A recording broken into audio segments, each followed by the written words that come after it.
Hey, it's another day in paradise. Today I'm going to be doing a 3D box print for a piece of electronics I have. We're also trying out a new 3D scanner. So I'm going to try to scan this part and then print a box that fits it.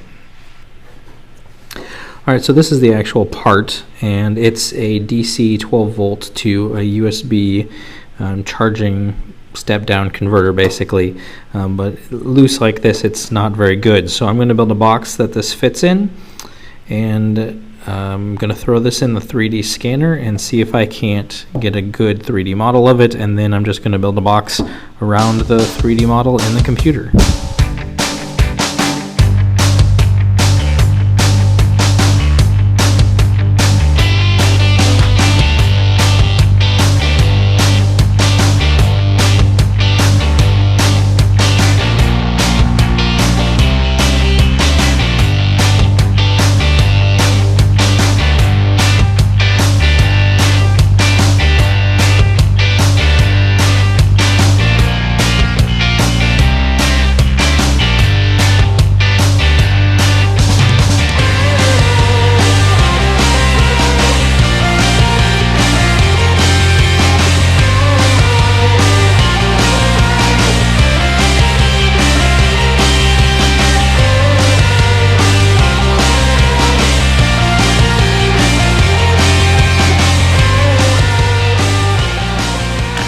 So as you can see, that didn't work at all, and it was a dismal failure.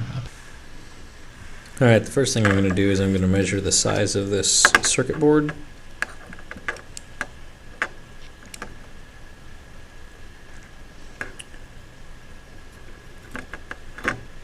.85 in this dimension.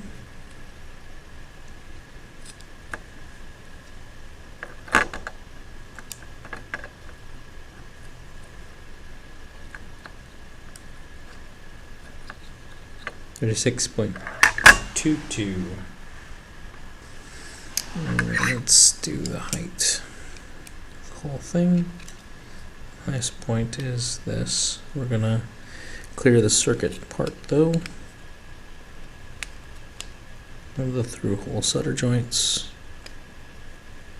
Get our highest point here. Probably that one. 24. So essentially I want a 2mm wide box on all four sides, and it's going to have a lid so we can drop it in there. We're also going to have to do some standoffs so that we can lift the electronics off of the floor of the unit. Now they'll be recessed into this because I did take into account the electronics sticking off the bottom when I took my measurements, so this is the full volume of the inside that we need to cut out essentially. So we're going to do that first. So now I've got my box set up. This is the volume of the entire circuit board. I've got my little raised feet platform here, and I've also measured up off of the standoff the height for this USB, and it is placed correctly on here. It's measured end to fit, and it is the correct size. So just want to double check my measurements here, and then I'm going to cut it out of the box.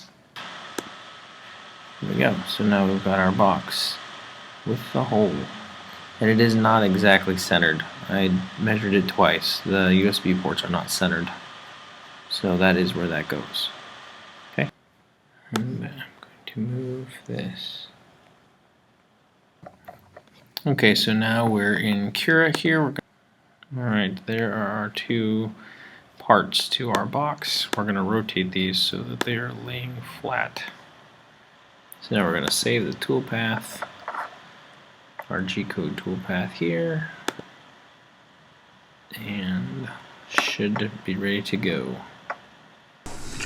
Alright, so this is the finished box print, and this is the lid. We're just going to glue this lid on here when we're done, so that's all there is to that. And then there's the little attached feet in here for the screws. You can see them, little standoffs down in there. And then here is the part, so let's fit this up. Oh wow, that's tight.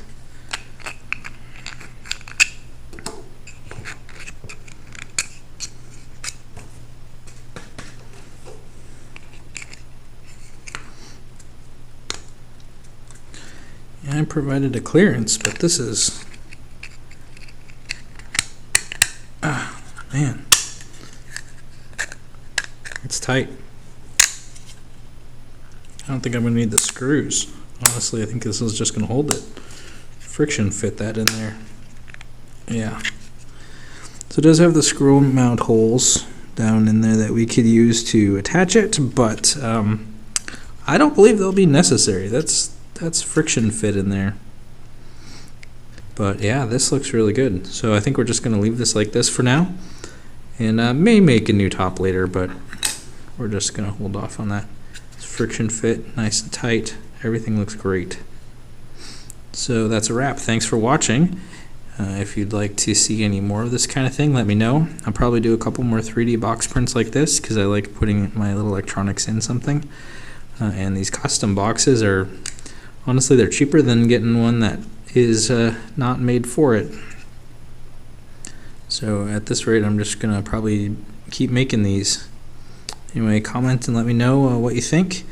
If you think that there's some improvements that could be made to this kind of design, and if you like to see this kind of thing, then subscribe to my channel. Thanks for watching.